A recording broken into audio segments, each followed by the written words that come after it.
It's not the stereotypical low-income housing that I usually target. We bought it for 2.1 million, though the valuation is sitting more around 3 million. You never really know what you're buying until you go into every single unit and do your inspection. And unfortunately, I wasn't able to get into every single unit. If you want to sectionalize this building and put it onto 10 different title deeds, to be compliant, it's going to cost you 10,000 Rand maybe, but then this will be a golden unit and you'd be able to fill it quite quickly.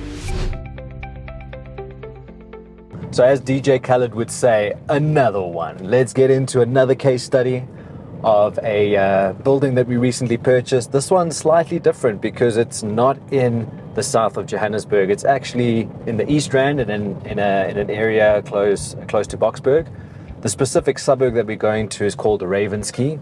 And as we get closer to the suburb, you'll see that it's exactly that. It's more of a suburb feel. It's got townhouses, security estates, it's got freehold houses, it's got lovely gardens and greens, and it's not the stereotypical low-income housing that I usually target. This building that we're going to is called Ravensklip, and it is a 10 times 2 bedroom block of flats, but 2 of the flats have been converted into a spaza shop, which is actually quite nice because it's a mixed use building. You've got the residential income from your residential tenants, but then you've also got the commercial or the retail income from your retail tenant.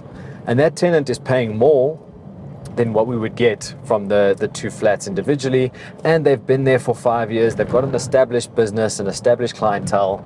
So it's really nice to have, almost that security of income from them. And then we've got a little bit more volatility in terms of the residential rental income. I mean, Boksburg is probably considered more on the lower income side, which is why I'm here. I'm chasing high yields. I want the purchase price to be low relative to the rental income. And yes, there's a risk premium to investing in low income, but there is no reward without risk.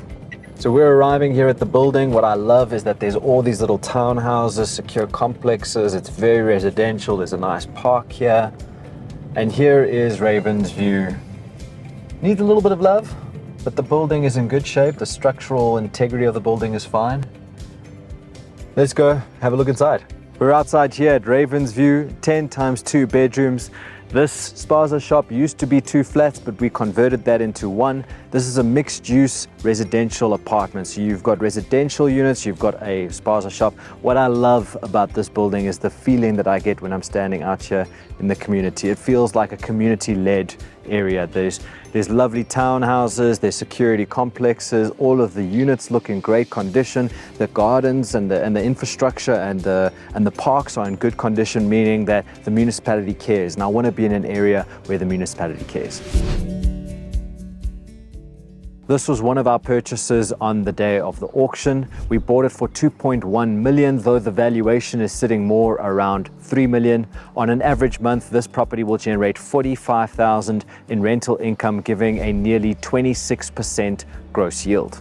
The net profit after all expenses, including finance and tax, will be 14,500, giving a 19% internal rate of return. This deal was financed through private finance. I had my investors lined up before going to the auction and they knew exactly what we were bidding for and what our max reserve price was. Enough with the numbers, let's go have a look inside. We'll start by looking through the spaza shop and then we'll get into one of the units. So here we're inside the mini market.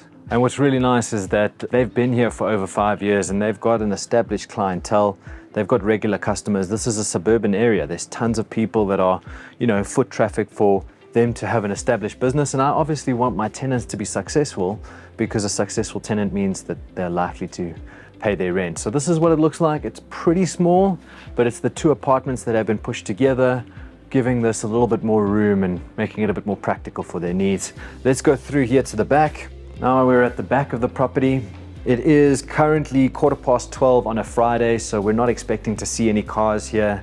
We want as little cars here as possible because that means tenants are out working, making money. So we've got 3 units here at the bottom floor and then 5 at the top. Enough parking for each person, which we charge extra for.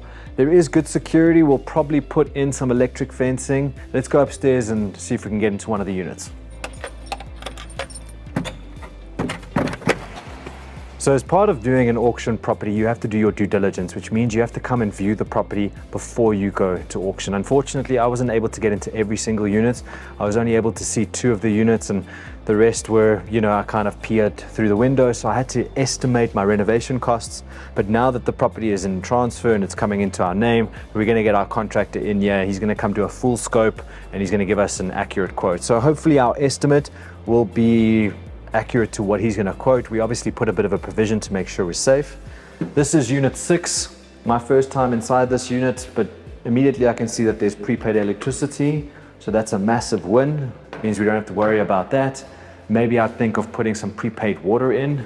Otherwise, we've got quite a big lounge. You could turn this into a table area for dinner. This could be your TV room area. So very nice, very spacious. And then we've got 2 rooms on either side. Got a little bit of a balcony, which is actually really nice. Built-in cupboards. You could probably fit a single bed quite comfortably. Some cupboards and maybe a table or a desk. And then on this side, we've got a slightly bigger room where we could fit a double bed. Doesn't look in great condition, but you'd be amazed what a bit of a paint could do in a deep clean. If you just get a professional cleaning service in here, you repaint everything, it's going to cost you 10,000 Rand maybe, but then this will be a golden unit and you'd be able to fill it quite quickly. And then we've got the bathroom over here. And the bathroom is pretty simple. Bathtub, toilet, and sink.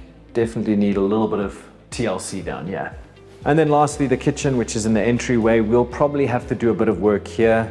I think these cupboards are pretty old and the sink there is pretty useless. So I'd probably allocate maybe 10,000 Rand towards the kitchen, getting something really stable here, another 5,000 for the bathroom, and then sort of 10,000 for painting and cleaning. So this unit probably needs a bit of work, maybe 20 to 25,000. But once you put that investment in here, you're going to have a great quality product, and then you just have to do the right vetting and attract the right tenants. So here we've got the geysers on the outside of the building, which is a great plus for us, because if you want to sectionalize this building and put it onto 10 different title deeds, to be compliant, you need to have the geysers on the outside of the building. So this is a good idea. And also an idea that my contractor had to try and save a bit of cost is to put a geyser blanket on here, which it keeps the geyser warm, it pulls less electricity, and obviously with our load shedding crisis, that's probably a good value add to our clients. So it's really nice to see geysers here on the outside. They look in pretty good condition. They usually have a shelf life of 10 to 15 years, and these ones look like maybe 5 years old. So we've still got a couple of years to sweat these assets. Yeah, we'll probably put on geyser blankets pretty soon to start making electricity a bit more affordable. So this is unit 9. It's also empty. Let's have a quick look. So you can see the condition is pretty similar. This kitchen is slightly better, so a little bit less work here. Bathroom is in pretty good condition. You've got a bathtub, you've got a sink, you've got a toilet, maybe just a good deep clean. Then we go into, again, quite a large lounge. So you've got your dining room, you've got your TV room, and then we've got the 2 individual bedrooms. So here is probably where the child would stay. The slightly smaller bedroom and the slightly bigger bedroom would be for the parents. But this unit would maybe need 5,000 Rand and it's spick and span. All it needs is a good deep clean. Everything's in good condition. So, you never really know what you're buying until you go into every single unit and do your inspection. So when I went to the auction, I used a rough estimate and I said, 20,000 per unit as sort of a safe metric. Obviously, I did try and look through the windows and I tried to see as many units as possible. But, until you actually take ownership, it's hard to know. So the next step will be to have my contractor and inspector come in, give us a detailed quote, and then we can decide what we're going to proceed with. So that's the end of this case study. If you liked it, click the like button, make sure to share with friends and family. I've got 10 years of experience investing in the lower income market, and I'm happy to help you on your journey. If you're looking to acquire more properties, if you're looking to invest at auctions, if you like the low income model, but you're a little bit scared of the risk, join my coaching program. I can take you step by step through the process of buying your first or next investment, and I can help you do so safely. Until next time, happy investing.